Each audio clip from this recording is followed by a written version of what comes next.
Time देख रहे हैं आप, आपके साथ मैं हूं प्राची पाराशर। शुरुआत करेंगे एक बड़ी खबर के साथ और बड़ी खबर यह है कि हल्द्वानी से टेक ऑफ नहीं हो पाया है सीएम का हेलीकॉप्टर। तकनीकी कारणों से हेलीकॉप्टर टेक ऑफ नहीं हुआ है। अब सड़क मार्ग से ही निरीक्षण करेंगे मुख्यमंत्री। आपदा प्रभावित क्षेत्रों का स्थलीय निरीक्षण करेंगे। सीएम धामी ने ट्वीट करके इस बात की जानकारी दी है। तो देखिए, आज आपदाग्रस्त इलाकों का दौरा मुख्यमंत्री को करना है।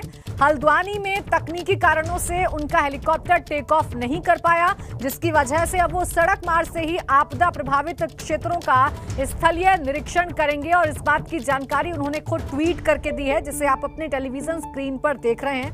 उन्होंने बताया है कि हल्द्वानी में तकनीकी कारणों से हेलीकॉप्टर टेक ऑफ नहीं कर पाया, जिसकी वजह से सड़क मार्ग से ही आपदा प्रभावित क्षेत्रों का स्थलीय निरीक्षण करने निकल रहा।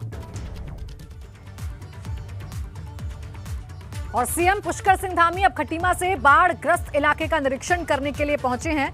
खटीमा में सीएम धामी का संसदीय क्षेत्र है। हेलीकॉप्टर का तकनीकी वजह से टेक ऑफ नहीं हो पाया, जिस कारण मुख्यमंत्री ट्रैक्टर पर बैठकर बाढ़ ग्रस्त क्षेत्रों का दौरा कर रहे हैं, जैसा कि हम आपको तस्वीरों में दिखा भी रहे हैं। चूंकि उनका हेलीकॉप्टर टेक ऑफ नहीं कर पाया, इस वजह से उन्होंने ट्रैक्टर का सहारा लिया और आपदाग्रस्त इलाकों का वो दौरा कर रहे हैं। धीरेन्द्र गौड़ हमारे सहयोगी जुड़ गए ज्यादा जानकारी के साथ। धीरेन्द्र, सीएम का ये अंदाज लोगों के बीच में पहुंचना, चाहे कितनी भी मुश्किलें आए, लेकिन पीड़ित लोगों के बीच में पहुंच रहे हैं और उनके हालात को जान रहे हैं। क्या अपडेट्स आपके पास? जी, क्योंकि हेलीकॉप्टर उड़ान नहीं भर सका, जिसके बाद मुख्यमंत्री द्वारा तत्काल निर्णय लिया गया कि वो कार द्वारा खटीमा पहुंचेंगे, जिसके द्वारा उन्होंने खटीमा पहुंचकर जो बाढ़ग्रस्त क्षेत्र है, नौसर, प्रतापपुर आदि जो गांव है, वहाँ काफी बाढ़ है, फसलें पूरी डूबी हुई हैं, जिसके लिए उन्होंने ट्रैक्टर पर बैठकर उस क्षेत्र का दौरा किया है। और उस क्षेत्र का दौरा करने के बाद अब मुख्यमंत्री स्टर फैक्ट्री पहुंच चुके हैं, जहां पर वो अधिकारियों के साथ मीटिंग करेंगे और अधिकारियों को बाढ़ पीड़ितों के लिए उचित दिशा निर्देश देंगे। इसके बाद मुख्यमंत्री, उनका हेलीकॉप्टर ने अभी खटीमा में लैंड किया है। अब वो हेलीकॉप्टर के द्वारा चंपावत के लिए प्रस्थान करेंगे यहाँ से। धीरेन्द्र, पीड़ितों के बीच में जा रहे हैं और हालात को जान रहे हैं, क्या किसी प्रकार की कोई राहत भी दी जा रही है? अभी मुख्यमंत्री ने पीड़ितों से मिले हैं, उन्हें पूरा आश्वासन दिया है कि सरकार उनके साथ है और जो भी उन्हें मदद दी जा सकती है वो मदद दी जाएगी। मुख्यमंत्री ने कल ही घोषणा की थी कि मृतक को 4 लाख रुपए दिए जाएंगे, क्योंकि उधमसिंह नगर जनपद में सिर्फ 2 कैजुअल्टी हुई है, लेकिन जो नुकसान हुआ है वो सबसे ज्यादा उधमसिंह नगर में खेती का हुआ है। बिल्कुल धीरेन्द्र, और यही कोशिश है सीएम की कि लोगों तक राहत पहुंचाई जाए। शुक्रिया तमाम जानकारी के लिए। देखिए, उत्तराखंड का कुमाऊं इलाका आपदा की मार झेल रहा है। सीएम पुष्कर सिंह धामी आज आपदा प्रभावित जिले चंपावत, अल्मोड़ा के भिकियासैंण और नैनीताल के रामगढ़ क्षेत्रों का निरीक्षण करेंगे। मुख्यमंत्री ने कहा कि राज्य सरकार ने आपदा से हुए नुकसान का आंकलन करने के निर्देश जारी कर दिए हैं। उधर आपदा प्रबंधन मंत्री धन सिंह रावत ने कहा कि राहत और बचाव काम में एसडीआरएफ, एनडीआरएफ, अर्धसेना और सेना के जवान लगे हुए हैं। रेस्क्यू के लिए केंद्र सरकार से 3 हेलीकॉप्टर मंगवाए गए हैं। आपदा की वजह से अभी तक प्रदेश में 46 लोगों की मौत हुई है। अकेले नैनीताल जिले में ही 28 लोगों की मौत हो चुकी है। पूरी सरकार जो है जनता के साथ खड़ी है 24 घंटे। कल भी आपने देखा होगा कि हम 4 जिलों का दौरा करके आए हैं। जिला प्रशासन से लेके एसडीआरएफ से लेके एनडीआरएफ से लेके हमारे अर्धसैनिक बल हो गया, हमारे जिला प्रशासन हो गया, सब लोग रात दिन काम कर रहे हैं। अभी तक जो पर्याप्त आंकड़े हैं, नैनीताल जिले में अभी तक 28 लोगों के हैं और पूरे प्रदेश में 46 लोग हैं। और हमारे मुख्यमंत्री जी ने ये भी ऐलान कर दिया है कि जो भी लोगों की जिनकी आकाशीय बिजली गिरने से या जिससे भी जिनकी आपदा में डेथ हुई है, उनको 4-4 लाख रुपए जो है सरकार की तरफ से दिए जाए। सीएम धामी ने आपदा प्रभावित लोगों की समस्याएं सुनी। काठगोदाम सर्किट हाउस में लोगों की समस्याएं सुनी और 15 दिन के भीतर पुल की अप्रोच का काम भी शुरू हो जाएगा। आपको बता दें कि गोला पुल का एक हिस्सा क्षतिग्रस्त हो गया था। पानी बढ़ने की वजह से ये जो पुल है ये क्षतिग्रस्त हुआ था और अब सीएम ने आश्वासन दिया है कि 1 हफ्ते के भीतर इसके ठीक करने का जो काम है वो शुरू हो जाएगा। काठगोदाम सर्किट हाउस में लोगों की समस्याएं सुनी हैं और 15 दिन के भीतर शुरू होगा पुल की अप्रोच का काम, ये भी आश्वासन दिया है। देखिए, ये जिस तरीके से मौसम खराब हुआ उत्तराखंड में, कुमाऊं क्षेत्र में ज्यादा आफत आई और इसी पर अब ध्यान दे रहे हैं मुख्यमंत्री। अंकित से ज्यादा जानकारी देंगे मेरे सहयोगी। अंकित, क्या अपडेट्स? प्राची, आपको बता दें कि जिस तरह से मौसम ने करवट ली और जिस तरह से आपदा का एक कहर नैनीताल जिले में देखने को मिला और जो कैजुअलिटी हुई उसको लेकर सरकार गंभीरता से यहाँ पर कार्य कर रही है। सीएम खुद यहाँ पर निरीक्षण कर रहे हैं और कल ही सीएम हल्द्वानी आ गए थे और लगभग यहाँ पर हम तमाम अधिकारियों के साथ उन्होंने बैठक करी और आज यहाँ खैतीमा के लिए रवाना हो गए। जितने भी आपदा क्षेत्र है वहाँ सीएम जाएंगे। सीएम का साफ तौर से कहना है कि घबराने की जरूरत नहीं है, सरकार उनके साथ खड़ी है और जितने लोग के आपदा में जान गई है उनको 4 लाख मुआवजा यहाँ पर दिया जाएगा। और हल्द्वानी की बात करें तो हल्द्वानी का जो गोला पुल है, लाइफ लाइन कही जाती है, वो क्षतिग्रस्त हो गया था, उसको 15 दिन में ठीक करने का दिशा निर्देश यहाँ पर सीएम ने दिए हैं। और अभी आपको लेटेस्ट अभी अपडेट दे रहे हैं कि जो ये भ्रमण करेंगे आपदा क्षेत्र का वहाँ हेलीकॉप्टर से, उसके बाद सीएम हल्द्वानी सर्किट हाउस में 3:30 बजे प्रेस वार्ता को संबोधित करेंगे। शुक्रिया आपका अंकित, तमाम जानकारी के लिए। तो देखिए, आपदा की वजह से प्रदेश में कई सड़कें बंद पड़ी हैं। बंद पड़ी 80% सड़कों को आज खोल दिया जाएगा। बंद पड़ी 20% सड़कें कल तक खोल दी जाएंगी। पूरे प्रदेश में 350 जेसीबी मशीन लगाई गई हैं। कैबिनेट मंत्री धन सिंह रावत का यह बयान है कि आपदा की वजह से जितनी भी सड़कें बंद हुई हैं उनमें से 80% सड़कों को आज खोल दिया जाएगा। बाकी बची 20% सड़कों को भी कल तक खोल दिया जाएगा। जेसीबी बड़ी संख्या में लगाई गई हैं ताकि सड़कों को खोला जा सके। वहाँ लगभग पूरे प्रदेश में 350 से ज़्यादा जेसीबी के द्वारा जो है हमारा सड़कें खोलने का भी निर्देश मुख्यमंत्री जी के द्वारा दिया गया है। उधम सिंह नगर में जिन बस्तियों में या जिन इलाकों में पानी आ गया है वहाँ रहने की और खाने की व्यवस्था भी हमारे जिला प्रशासन और खुद कमिश्नर हमारे जो कुमाऊं के हैं उस पूरी व्यवस्था को देख रहे हैं। और मैं फिर लोगों को आह्वान करना चाहता हूँ कि इस आपदा की घड़ी में सरकार उनके साथ खड़ी। बारिश के बाद नैनीताल शहर में जगह जगह जल भराव हो रहा है, जिस वजह से जनजीवन प्रभावित है। सड़कों पर पानी भरने से एक तरफ वाहनों से चलने वाले लोग परेशान हैं तो वहीं दूसरी ओर सड़क से पैदल गुजरने वाले लोगों की भी मुश्किलें बढ़ गई हैं। सड़क पर पानी इस कदर भरा हुआ है, लगता है यहां से कोई नाला बह रहा है।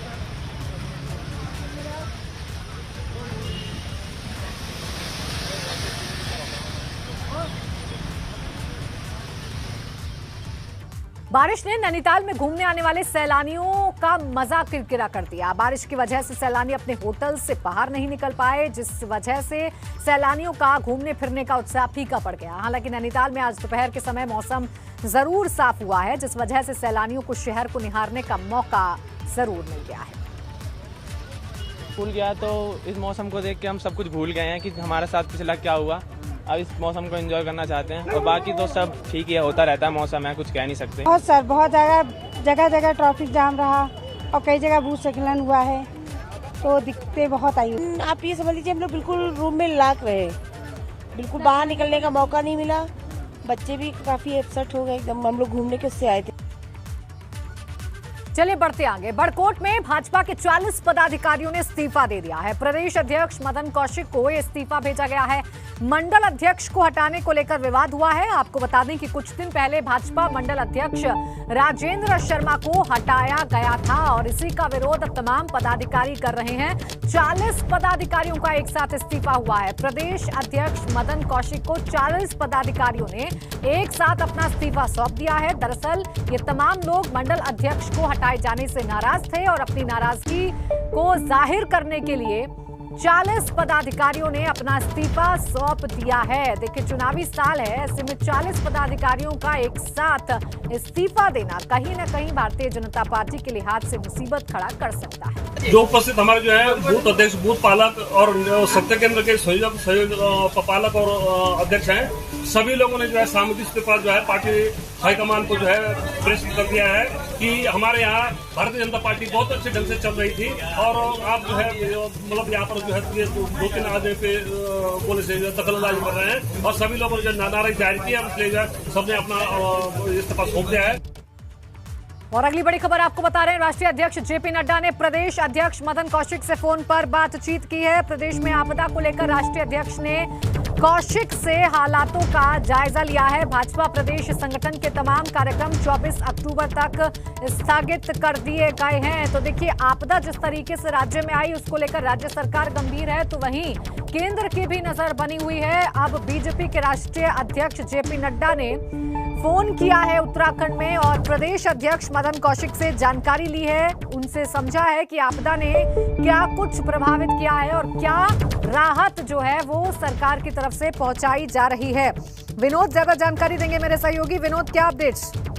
जी प्राची, देखिए, राष्ट्रीय अध्यक्ष जेपी नड्डा ने प्रदेश अध्यक्ष मदन कौशिक से फोन पर बात की है और जिस तरह से लगातार वो आपदा को लेकर हालातों का जायजा भी प्रदेश अध्यक्ष मदन कौशिक ने तमाम जानकारी राष्ट्रीय अध्यक्ष जेपी नड्डा को बताया है। और जिस तरह से प्रदेश के मुख्यमंत्री 2 दिन से ही कुमाऊं क्षेत्र में डेरा डाले हुए हैं, तमाम जगहों पर स्तरीय निरीक्षण कर रहे हैं, चाहे आपदा प्रभावित लोग हों, आपदा प्रभावित इलाके हैं, तमाम उन लोगों से मिल रहे हैं, आपदा प्रभावित इलाकों में जा रहे हैं और इस तरीके की सुविधा राज्य सरकार की ओर से लोगों को मुहैया कराई जा रही है। तमाम व्यवस्थाओं को लेकर राष्ट्रीय अध्यक्ष जेपी नड्डा ने प्रदेश अध्यक्ष मदन कौशिक से बातचीत की है, हालातों का जायजा लिया है। और दूसरी अगर बात करें तो जो संगठनात्मक तमाम कार्यक्रम जो प्रदेश संगठन भाजपा के थे, वो उनको 24 अक्टूबर तक पूर्ण रूप से स्थगित कर दिया गया है कि कोई भी कार्यक्रम राज्य बिल्कुल विनोद, देखिए जिस तरीके से आपदा आई, उत्तराखंड को नुकसान पहुंचा, केंद्र की भी नजर बनी हुई है। केंद्रीय गृह मंत्री अमित शाह के आने का भी कार्यक्रम है विनोद।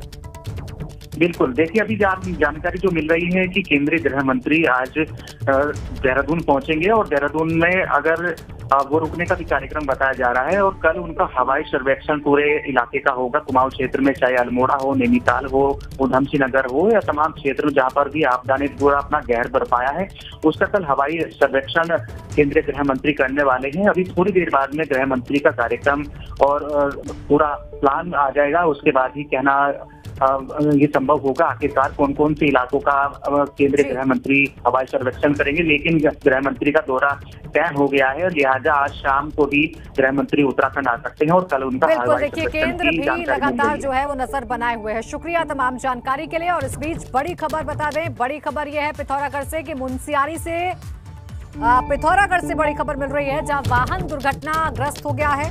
आपको बता दें 5 लोगों की मौत हुई है इस दुर्घटना में। वाहन में 7 लोग सवार थे, 2 लोग गंभीर रूप से घायल हैं जिन्हें जिला चिकित्सालय लाया जा रहा है। बीते दिन भारी बारिश से गंगोली हाट में भी एक व्यक्ति की मौत हुई थी। देखिए, अभी मौत का सिलसिला जो है वो थमा नहीं है। 46 लोगों की ऑफिशियल मौत की जानकारी है और अब 5 लोगों की मौत और हुई है दुर्घटना। देखिए, अब उत्तर प्रदेश का रुख कर लेते हैं, कुशीनगर, जहां पर प्रधानमंत्री नरेंद्र मोदी पहुंचे हुए हैं और तमाम परियोजनाओं की सौगात वो दे रहे हैं। फिलहाल सबसे पहले मैं माननीय मुख्यमंत्री एक कार्यक्रम में शिरकत कर रहे हैं प्रधानमंत्री। आपको बता दें इससे पहले इंटरनेशनल एयरपोर्ट का उद्घाटन कर चुके हैं, महापरिनिर्वाण में जाकर भगवान बुद्ध के दर्शन कर चुके हैं और अब राजकीय भगवान बुद्ध कॉलेज के कार्यक्रम में मौजूद हैं। जीवन में जीते हैं हमारे माननीय प्रधानमंत्री जी। और ये जनसभा बहुत थोड़ी देर में जनसभा को संबोधित करेंगे आज प्रधानमंत्री नरेंद्र मोदी। इससे पहले महापरिनिर्वाण स्थली पर भी लोगों को संबोधित किया था और अब मंच पर पीएम का लगातार स्वागत किया जा रहा है। भगवान बुद्ध की मूर्ति देकर, भगवान बुद्ध की प्रतिमा देकर सम्मानित किया जा रहा है, स्वागत किया जा रहा है प्रधानमंत्री नरेंद्र मोदी का। आज वास्तव में यहाँ पर कुशीनगर के विकास का उत्सव मनाया जा रहा है। राजकीय मेडिकल कॉलेज कुशीनगर के देखिए 500 करोड़ की 180 करोड़ से अधिक की विकास परियोजनाओं का सौगात आज लेकर आए हैं पीएम मोदी। कुशीनगर के लिए 500 करोड़ की विकास योजनाओं का शिलान्यास और उद्घाटन कर रहे हैं प्रधानमंत्री नरेंद्र मोदी। सबसे पहले सबसे बड़ी सौगात मिली कुशीनगर को इंटरनेशनल एयरपोर्ट के रूप में। कुशीनगर इंटरनेशनल एयरपोर्ट का उद्घाटन प्रधानमंत्री नरेंद्र मोदी ने किया और फिर उसके बाद भगवान बुद्ध की महापरिनिर्वाण स्थली पहुंचे, भगवान बुद्ध की पूजा की, दर्शन किए और फिर उसके बाद बौद्ध भिक्षुओं को